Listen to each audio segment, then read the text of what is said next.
कहेली पार्वती देई छठ करबो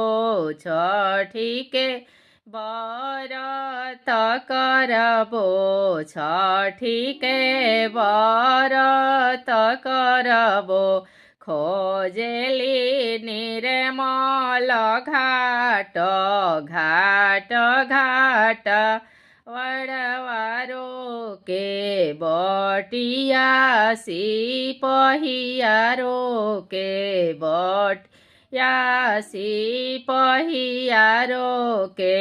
गोदी में गणेश उताय अंगुड़ी धैले दुलारी बेटी अंगुड़ी धैले दुलारी बेटी छठी के व्रत शोभे छठी के व्रत शोभे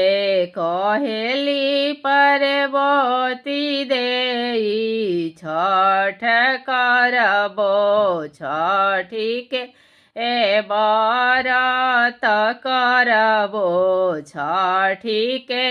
व्रत करबो खोजेली निर्मल घाट घाट घाट वड़वारो के बटिया सिपहियारो के बटिया सिपहियारो के